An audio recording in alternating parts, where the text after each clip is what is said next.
राजा शाऊल की कहानी बाइबल से। बहुत समय पहले की बात है। इस्राएल देश में राजा नहीं हुआ करता था। लोग नबियों और न्यायियों के मार्गदर्शन में रहते थे। उस समय शमूएल नाम का एक बुद्धिमान और धर्मी नबी हुआ करता था। वह पूरे देश का मार्गदर्शन करता था। लेकिन जैसे जैसे समय बीता, लोगों ने आसपास की अन्य जातियों को देखा जिनके अपने राजा होते थे, सेनाएं होती थीं और भव्य राजमहल होते थे। इस्राएल के लोग भी एक राजा चाहते थे। उन्होंने शमूएल से कहा, हमें भी एक राजा दो जैसे औरों के पास है। शमूएल यह सुनकर दुखी हुआ। उसने प्रार्थना की और परमेश्वर ने कहा, हे शमूएल, लोग तुझसे नहीं मुझसे विमुख हो रहे हैं। उन्हें एक राजा दे दो, लेकिन उन्हें सावधान भी करो कि राजा क्या करेगा। अब कहानी शुरू होती है एक युवक से जो लंबा चौड़ा, सुंदर और वीर था। उसका नाम था शाऊल और वह बिन्यामीन गोत्र का था, एक छोटा और मामूली गोत्र।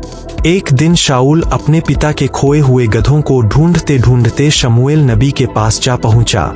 शमूएल ने उसे देखते ही पहचाना, यही वह युवक है जिसे परमेश्वर ने राजा चुना है। शमूएल ने उसे एकांत में ले जाकर उसका तेल से अभिषेक किया और कहा, तुझे इस्राएल का राजा ठहराया गया है। अब से तू परमेश्वर की प्रजा का अगुवा होगा। शाऊल चौंका, डर गया। मैं तो छोटा हूं, मेरा गोत्र सबसे छोटा है। लेकिन परमेश्वर ने उसे शक्ति दी। कुछ समय बाद जब पलिश्तियों और अम्मोनियों ने इस्राएल पर हमला किया, तो शाऊल ने वीरता से लड़ाई लड़ी और विजय पाई। लोग उसकी बहादुरी देखकर बहुत खुश हुए और बोले, यह हमारा राजा है। शाऊल का राज्य स्थापित हो गया। लेकिन धीरे धीरे कुछ बदलने लगा। राजा शाऊल का हृदय धीरे धीरे बदलने लगा। वह खुद को बड़ा समझने लगा। वह सोचने लगा कि जो काम नबी करते हैं वह भी कर सकता है।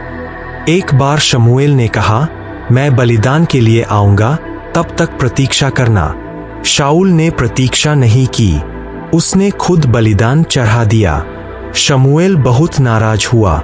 उसने कहा, तूने परमेश्वर की आज्ञा नहीं मानी, अब तेरा राज्य स्थिर नहीं रहेगा। शाऊल डर गया, लेकिन उसका घमंड अब भी कम नहीं हुआ। फिर एक और परीक्षा आई। परमेश्वर ने कहा था कि अमालेकियों को, जो वर्षों से इस्राएल के शत्रु थे, पूरी तरह नष्ट कर देना। लेकिन शाऊल ने सबसे अच्छे जानवरों को बचा लिया।